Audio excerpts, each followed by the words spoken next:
Okay, sorry about that delay. So we also talked about how to use the classroom calculators to deal with scientific notation, reminding you that it's always going to be one digit before the decimal point to properly give something in scientific notation, times 10 to some exponent. That exponent is going to be positive if we're talking about a really big number, like Avogadro's number. It's going to be negative if we're talking about a really small number, like the energy of one electron jumping around.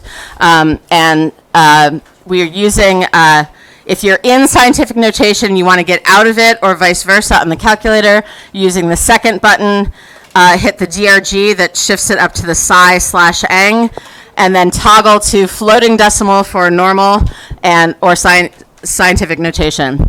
And then in entering something in scientific notation, we're again using the second button and the EE function to tell the calculator that this is all one number that we're going to be doing operations with.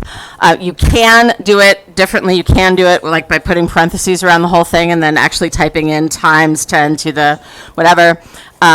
I find this to be faster once you get used to it, whatever works for you.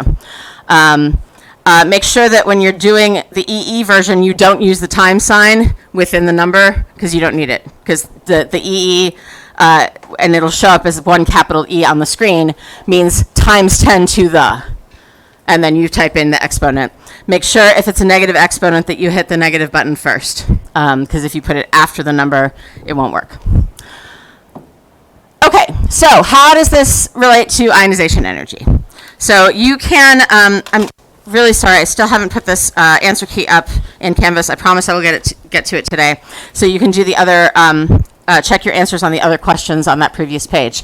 But let's look at how this works for ionization energy. It's exactly the same, because ionization energy is just the E, right? So there's a couple little nuggets of difference. But let's just look at the two examples that you have written out in your study guide. So first example, and this is where I'm going to show you what I would do for a question like this. I might circle or underline the given amount, the units. I might, underline wavelength, and I want to know what the ionization energy is. So I'm going to circle that. So I'm going from here to here, wavelength to energy. I don't have one equation that will do that for me. I have two equations. So you can do this a couple of different ways.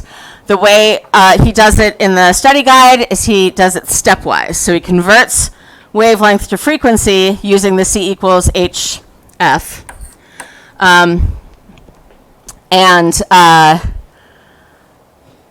And so solving for F. Sorry. And then ending up with a frequency, and then plugging that frequency into the E equals HF equation, and just multiplying it by Planck's constant. So you can do that in two steps, or you can say, all right, E equals HF.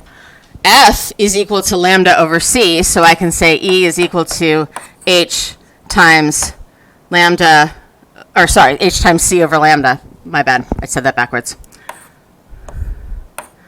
Okay, so I can combine the equations into one equation and just do the math in one step, or I can do the math for each step separately. Whatever makes sense to you, whatever is the easiest for you. Some people like to get it all done in one. Some people find that sometimes they screw that up and they'd rather just do step by step methodically. Doesn't matter. You should end up with the same question. Now, or the same answer. One thing though is this says calculate the ionization energy of a hydrogen atom. A hydrogen atom would be this number. That's one atom, one electron, ionizing that atom, leaving that atom and turning it into an ion. Okay, but you might be asked not the ionization energy of hydrogen, okay? If it doesn't specify that it's a single atom or a single electron, you're going to assume that we're talking about ionization energy in terms of moles, because that is how, like if we go to ptable.com and we look at ionization energy on the periodic table, that number that you're going to see is given to you in this case, kilojoules per mole. So that's sort of the standard unit, because we're usually not talking about, if we're measuring it empirically in a laboratory setting, we're not talking about one single atom, because we're never going to be able to measure that. We're measuring a whole bunch of them. So we're going to do it in terms of moles. I know we haven't talked much about moles. Hopefully you vaguely remember from honors chem that a mole is Avogadro's number of something, which is 6.02 times 10 to the 23rd power. That is also in your data booklet in the section with the constants. I believe it's in section 2. Let's double check. Yeah. Yeah, Avogadro constant, 6.02 times 10 to the 23rd moles to the -1. So that's whatever it is you're counting, it's a lot of those things. And we use that number because atoms are really small. So it's going to be a really big number of atoms that makes up anything that we can see and touch and measure. Okay.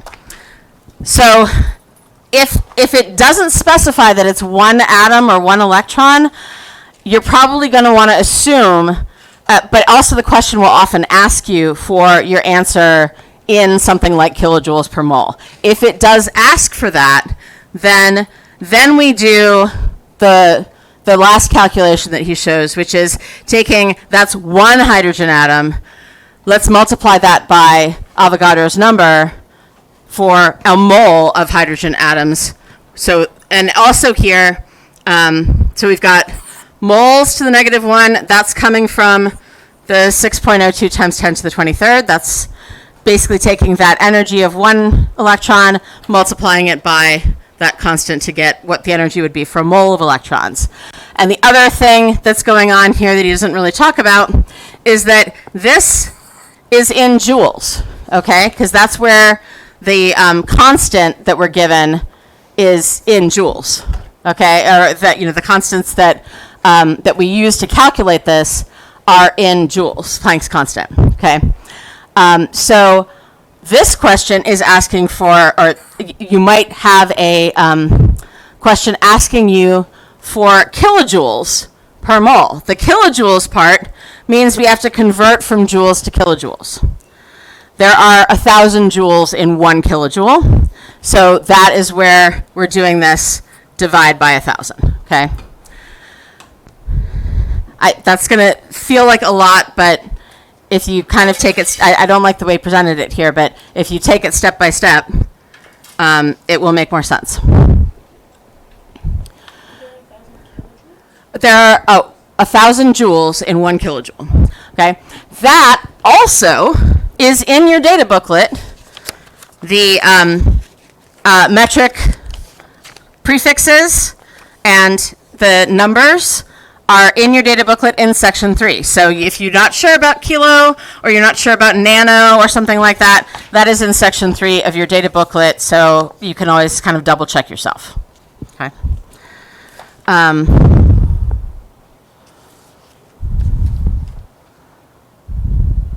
Okay.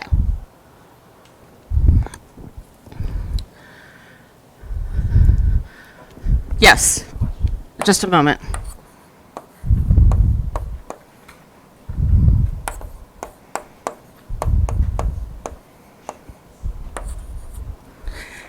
Question. Yes. So I was a little confused why the other, like for this one, why isn't it like joules per S or something like that?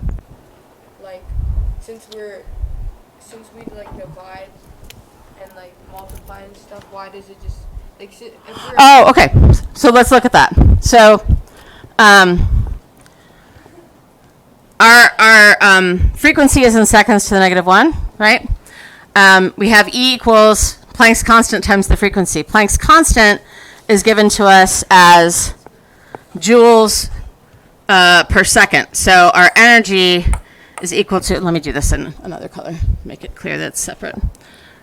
So our energy is equal to, if we look at just the units for Planck's constant, it's joules seconds, and then the frequency is, the unit is 1/seconds. So the seconds and the 1/seconds cancel out, and we end up with joules.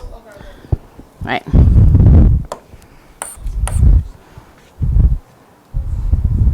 Or you could put the seconds to -1 underneath, which is the way I learned to do this, and so it's really hard for me to get out of that and think about the negative number. So that's the same thing as saying E equals joules seconds over seconds, right?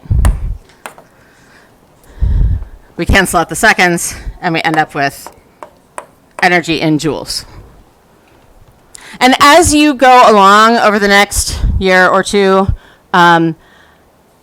the units will start feeling a little bit more comfortable, and that's something that I'm going to try to incorporate a little bit more. I'll try to keep meaning to find or make a quizzes or something like that on like what the units stand for and how you would find them in an equation.